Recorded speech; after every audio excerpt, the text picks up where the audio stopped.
ఖమ్మం నల్గొండ పట్టభద్రుల ఎమ్మెల్సీ ఉప ఎన్నిక పోలింగ్ పూర్తయింది. ఫలితం రావాల్సి ఉంది. ఈ ఎన్నిక 3 ప్రధాన పార్టీలకు సవాల్గా మారింది. అధికార కాంగ్రెస్కు ఎమ్మెల్సీ స్థానాలు తక్కువగా ఉండడంతో ఆ పార్టీ నేతలు ప్రతిష్టాత్మకంగా తీసుకున్నారు. అటు తమ సిట్టింగ్ స్థానాన్ని దక్కించుకునేందుకు బీఆర్ఎస్ పోరాడింది. కేంద్రంలో అధికారంలో ఉన్న బీజేపీ కూడా ఈ ఎన్నికలో గెలవాలన్న పట్టుదలతో ఉంది. 52 మంది అభ్యర్థులు బరిలో ఉన్న ఈ 3 ప్రధాన పార్టీల మధ్య పోటీ కనిపిస్తోంది. మరి పట్టభద్రుల ప్రాధాన్యత ఎవరికి అనే విషయం మాత్రం పార్టీలకు అంతు చిక్కడం లేదు. గ్రాడ్యుయేట్ ఎమ్మెల్సీ బైపోల్పై ఇన్సైడ్ స్టోరీ. ఉమ్మడి వరంగల్, ఖమ్మం, నల్గొండ జిల్లా పట్టభద్రుల ఎమ్మెల్సీ ఉప ఎన్నిక పోలింగ్ ముగిసిన తర్వాత నుంచి పోటీ చేసిన అభ్యర్థులు ఎవరి అంచనాల్లో వారున్నారు. ఓటింగ్ సరళి, పోలైన ఓట్లను లెక్కలు వేసుకుని పరిస్థితి తమకే అనుకూలంగా ఉందని ఎవరికి వారు ధీమాతో ఉన్నారు. 3 ఉమ్మడి జిల్లాలు, 5 లోక్సభ నియోజకవర్గాలు, 35 అసెంబ్లీ స్థానాల పరిధిలో ఈ శాసన మండలి స్థానం విస్తరించి ఉంది. మొత్తం 4,63,839 మంది ఓటర్లు ఉంటే 52 మంది అభ్యర్థులు తమ అదృష్టాన్ని పరీక్షించుకుంటున్నారు. రాష్ట్రంలో నెలకొన్న రాజకీయ పరిణామాల నేపథ్యంలో 3 ప్రధాన పార్టీలకు ప్రతిష్టాత్మకంగా మారింది ఈ ఉప ఎన్నిక. కాంగ్రెస్ నుంచి తీన్మార్ మల్లన్న అలియాస్ చింతపండు నవీన్ కుమార్, బీజేపీ తరపున గుజ్జుల ప్రేమేందర్ రెడ్డి, బీఆర్ఎస్ అభ్యర్థిగా ఏనుగుల రాకేష్ రెడ్డి బరిలోకి దిగారు. 2007 నుంచి 4 పర్యాయాలు జరిగిన ఎమ్మెల్సీ ఎన్నికల్లో బీఆర్ఎస్ ఏకపక్షంగా గెలవగా 5వ సారి కూడా మళ్లీ పాగా వేయాలని ప్లాన్ చేసింది. మరోవైపు గులాబీ కోటకు ఎలాగైనా చెక్ పెట్టి తమ జెండా ఎగురువేయాలని కాంగ్రెస్, బీజేపీ ప్రతి వ్యూహాలతో హోరాహోరీగా ప్రచారం నిర్వహించాయి.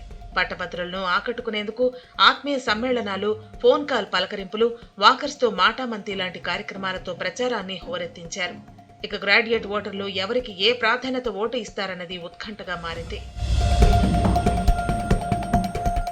రాష్ట్రంలో కాంగ్రెస్ అధికారంలో ఉన్న శాసనమండలిలో మెజార్టీ లేకపోవడంతో ప్రతి ఎమ్మెల్సీ ఎన్నిక ఆ పార్టీకి సవాల్గా మారింది. దీంతో ఈ బైపోల్లో ఖచ్చితంగా గెలవాలని లక్ష్యంగా పెట్టుకుని ప్రత్యేకంగా ఫోకస్ చేసింది. గత ఎమ్మెల్సీ ఎన్నికల్లో కాంగ్రెస్ అభ్యర్థిగా పోటీ చేసిన రాములు నాయక్ నామమాత్రపు పోటీయే ఇచ్చారు. ఆ ఎన్నికల్లో స్వతంత్ర అభ్యర్థిగా బరిలో దిగిన తీన్మార్ మల్లన్న ద్వితీయ స్థానంలో నిలవటంతో ఈసారి కాంగ్రెస్ ఈ నేతను బరిలోకి దించింది. గత ఎన్నికల్లో 3వ స్థానంలో నిలిచిన ప్రొఫెసర్ కోదండరాం నేతృత్వంలోని టీజేఎస్ తో పాటు సిపిఐ, సిపిఎం కూడా కాంగ్రెస్ అభ్యర్థికి మద్దతు ప్రకటించాయి.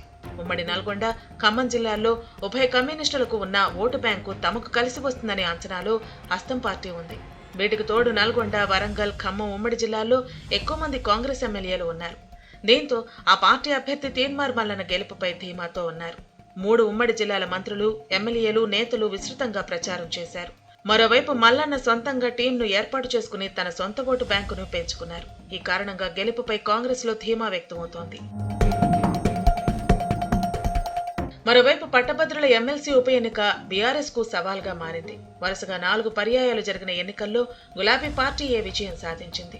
2021లో గెలిచిన పల్లా రాజేశ్వరరెడ్డి 2023 నవంబర్లో జరిగిన శాసనసభ ఎన్నికల్లో జనగామ నుంచి ఎమ్మెల్యేగా ఎన్నికయ్యారు. దీంతో శాసనమండలి సభ్యత్వానికి రాజీనామా చేయడంతో ఏర్పడిన ఖాళీ స్థానానికి ఇప్పుడు బైపోల్ జరిగింది. కాగా అసెంబ్లీ ఎన్నికల్లో బీఆర్ఎస్ ఓడిపోవడంతో పాటు కీలక నేతలు పార్టీని వీడుతున్నారు. ఈ ప్రస్తుత ఎన్నికల్లో ఎమ్మెల్సీ ఉప ఎన్నికలో గెలుపు ప్రతిష్టాత్మకంగా మారింది. బీజేపీ నుంచి బీఆర్ఎస్ లో చేరిన ఏనుగుల రాకేష్ రెడ్డిని తమ అభ్యర్థిగా పోటీ చేయించింది. కారు పార్టీ ఓటు బ్యాంకుతో పాటు రాకేష్ రెడ్డికి ఉన్న పూర్వ పరిచయాలతో బీజేపీ ఓటు కూడా తమ వైపు మొగ్గు చూపిందనే అంచనాలో ఆ పార్టీ నేతలు ఉన్నారు. లోక్సభ ఎన్నికల్లో గులాబీ పార్టీకి ఆశించిన స్థాయిలో సీట్లు రావనే ప్రచారం ఉండటంతో ఎమ్మెల్సీ స్థానాన్ని నిలబెట్టుకోవాలనే లక్ష్యంతో ఆ పార్టీ ఉంది. దీంతో బీఆర్ఎస్ కీలక నేతలు కేటీఆర్, హరీష్ రావుతో పాటు జగదీష్ రెడ్డి, ఎమ్మెల్యే పల్లా రాజేశ్వర్ రెడ్డి తమ అభ్యర్థి రాకేష్ రెడ్డి గెలుపు కోసం తీవ్రంగా ప్రచారం చేశారు. మరోసారి ఈ సీటు తమదే అంటున్నారు కారు పార్టీ నేతలు. ఇక తెలంగాణలో పాగా వేయాలని ప్రయత్నిస్తున్న బీజేపీ అధిష్టానం ప్రతి ఎన్నికను ప్రతిష్టాత్మకంగా తీసుకుని విజయం కోసం పనిచేయాలని ఆదేశించింది. దీంతో కమలనాథులు విస్తృత ప్రచారం చేశారు. పార్టీ రాష్ట్ర అధ్యక్షుడు, కేంద్ర మంత్రి కిషన్ రెడ్డి, ఎమ్మెల్యేలు వెంకటరమణారెడ్డి, పాయల్ శంకర్, ఎంపీలు బండి సంజయ్, కె లక్ష్మణ్తో పాటు పార్టీ నేతలు ఈటెల రాజేందర్, డీకే అరుణ క్యాంపెయిన్లో పాల్గొన్నారు. 2023 అసెంబ్లీ ఎన్నికల్లో రాష్ట్రంలో 13.9% ఓట్లను పొందిన బీజేపీ ఇటీవల జరిగిన పార్లమెంటు ఎలక్షన్స్ లో 35% ఓట్లతో పాటు డబుల్ డిజిట్ స్థానాలను గెలుస్తామనే ధీమాతో ఉంది. ముఖ్యంగా యువత తమకు మద్దతుగా నిలిచిందన్న అంచనాతో ఉంది. ఈ అంశం గ్రాడ్యుయేట్ల ఎన్నికలోనూ తమకు కలిసి వస్తుందని భావిస్తోంది.